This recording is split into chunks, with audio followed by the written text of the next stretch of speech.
Avec un espace maritime de plus de 90 000 km², soit 55 fois plus grand que son espace terrestre, la Guadeloupe dispose d'un gisement d'activité considérable. Ce gisement est loin d'être convenablement exploité. Pourtant, d'importants bénéfices en termes de métiers et d'emplois restent à tirer du milieu marin. Pourvu qu'on l'utilise de façon raisonnée et durable, la mer est une vraie ressource, un vrai moyen de développement économique et social.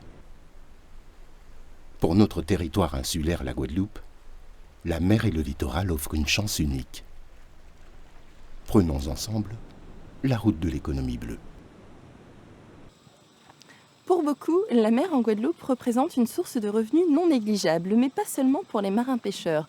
Aujourd'hui, le tourisme littoral et maritime représente un marché qui fait déjà vivre des milliers de personnes et qui est en plein développement. Pour en parler aujourd'hui avec nous, nous allons à la rencontre de Gwendal. Nous sommes sur le port de Vieux-Bourg à Morne-à-l'Eau. Il est moniteur de kayak, il nous présente son activité.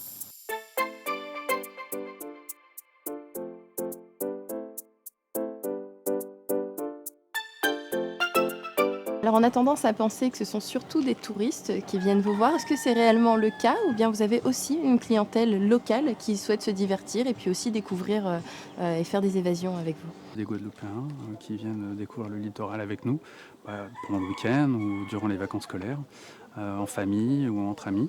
On est de plus en plus sensible à l'environnement et on prend de plus en plus de temps, le temps de découvrir notre île. Et la clientèle se diversifie aussi au niveau du tourisme étranger. C'est vrai que depuis 2-3 ans, on sent un mouvement à ce niveau-là. On a des gens qui viennent de partout. D'ailleurs, il y a 4 jours, j'ai eu des Slovènes avec moi. C'est plutôt D'accord. rigolo. Il y a beaucoup de gens de l'Est, des Yougoslaves, des Tchèques, des Polonais, des Hongrois. L'Europe de l'Est étant un pays de kayak, donc ils sont D'accord. attirés par ce type d'activité et c'est vrai qu'ils sont souvent sensibles à la nature, à l'environnement. Chaque guide a le droit à 8-10 personnes, pas plus. Donc c'est vrai qu'avec un encadrement rigoureux, on arrive à limiter l'impact de notre activité sur l'environnement. On ne peut pas dire qu'on fasse du tourisme de masse. Mhm. Et puis on a opté et choisi un site tel que Vieux-Bourg-Morne-à-l'Eau parce que c'est une commune qui a eu un développement lent. Et donc qui a pu conserver une certaine authenticité, mais aussi à conserver une qualité d'environnement.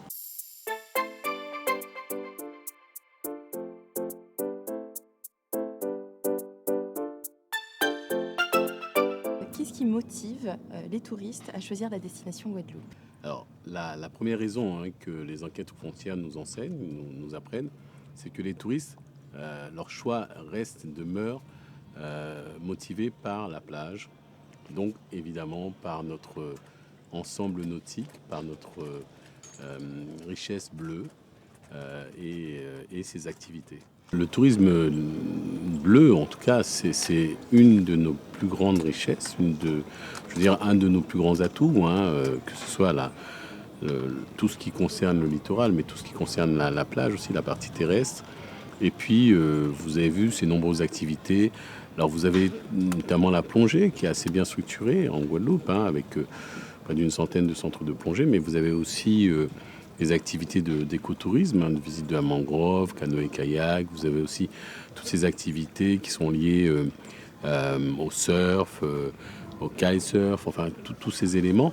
Et puis vous avez toutes ces activités qui sont en bordure de mer, qui incluent et plage, et terrestre et maritime, où là vous aurez un ensemble, notamment tout ce qui est restauration bord de mer, où on va profiter de la mer, mais on sera quand même sur la terre. Quelle activité vous aimez pratiquer? Mais j'aime bien le snorkeling, j'aime bien les balades subaquatiques comme ça, avec palmes et tuba. Je trouve que c'est vraiment sympa de profiter de ce qu'on voit. Puis il y en a toujours des choses à découvrir. Il y a toujours des choses à découvrir. Non, c'est vraiment magnifique. Et puis, le fait de bénéficier de l'archipel, c'est pas tout à fait les mêmes choses qu'on peut voir au Sainte, qu'on peut voir à Marie-Galante, qu'on peut voir en Basse-Terre. On se lasse jamais en fait. On se n'a lasse jamais fait complètement le tour. Non, c'est fantastique. Merci beaucoup d'avoir répondu à notre invitation et à très bientôt. Sans prix.